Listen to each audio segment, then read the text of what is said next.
Assalamualaikum warahmatullahi wabarakatuh. Perkenalkan, nama saya Selis Nurhijah, mahasiswa Universitas Terbuka dengan NIM 859659064. Pada kesempatan kali ini kita akan melaksanakan praktikum untuk modul yang ketujuh, yaitu optik. Sekarang saya akan melaksanakan praktikum untuk kegiatan praktikum yang pertama, yaitu mengenai sifat cahaya.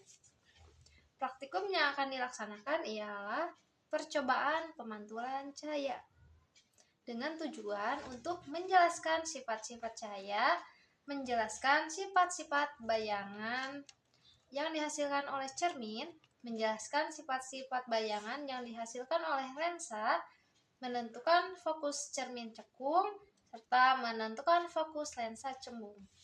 Alat dan bahan yang kita perlukan ialah senter,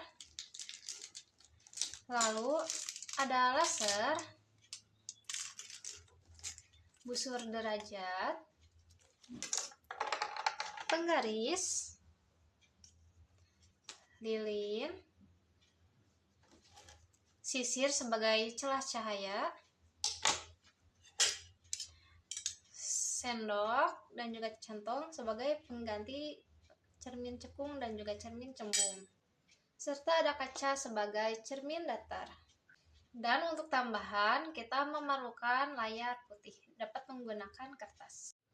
Pertama, nyalakan lampu senter dan amati dengan baik jalannya berkas cahaya pada saat sebelum dan sesudah mengenai cermin datar. Untuk celah cahayanya saya menggunakan sisir.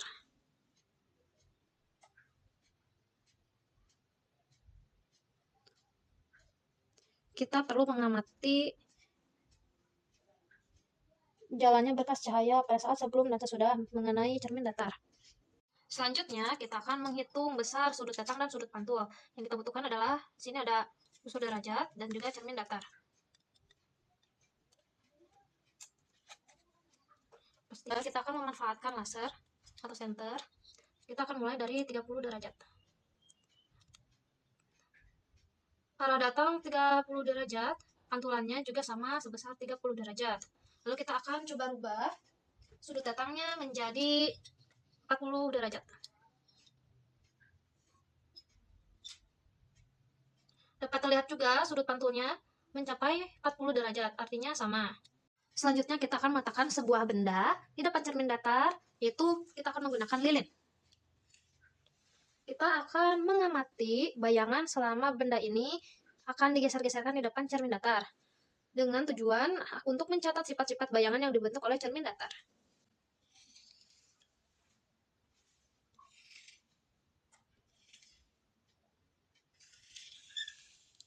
Selanjutnya, untuk percobaan pemantulan cahaya pada cermin cembung, kita akan meletakkan layar di depan, lilin di tengah, dan cermin cembung, itu bagian belakang sendok, di belakang lilin. Setelah lilin dinyalakan, kita akan mengamati dengan baik jalannya berkas cahaya pada saat sebelum dan sesudah mengenai cermin cembung.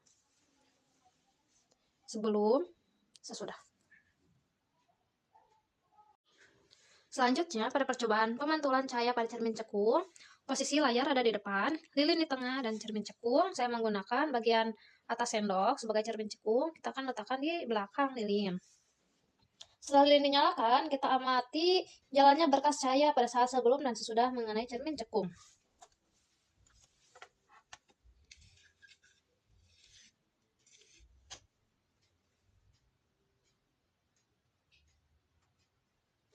Selanjutnya, kita akan mengatur jarak benda atau letak layar agar pada layar terbentuk bayangan yang jelas dan tajam. Dan kita akan mengukur jarak benda dan jarak bayangannya. Untuk jarak yang pertama, jarak cermin dengan benda sejauh 4 cm, didapat jarak bayangan sebesar 10 cm.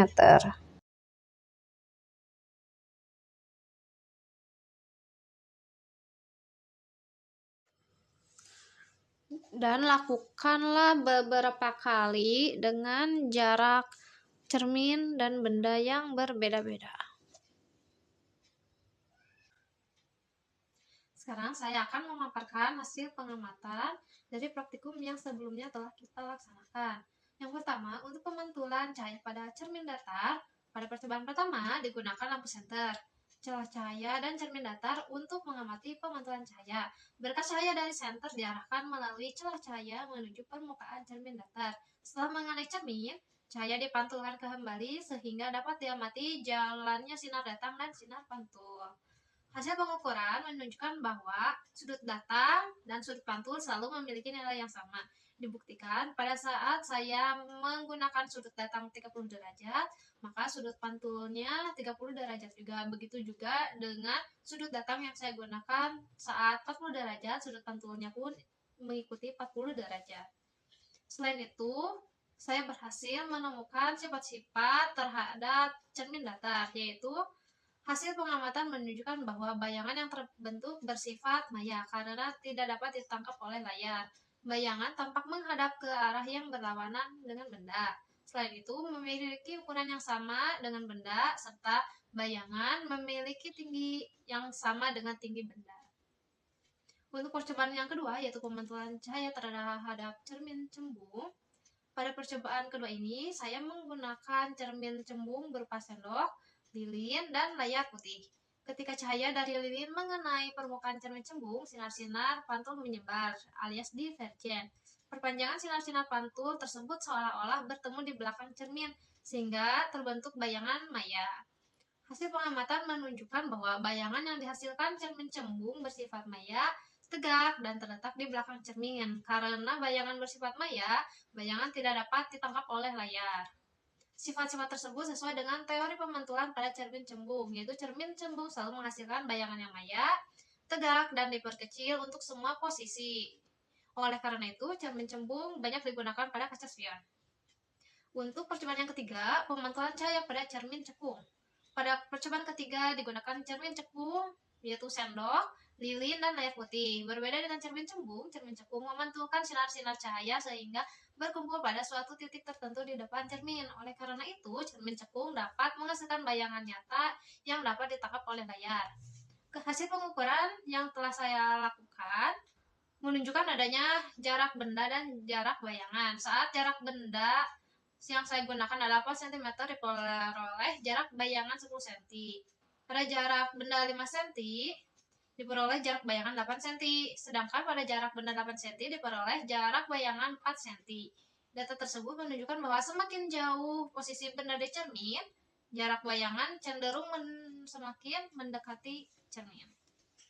Berdasarkan praktikum sebelumnya, saya juga berhasil mendapatkan sifat-sifat cermin cekung, yaitu bayangan bersifat maya, tegak, dan diperbesar.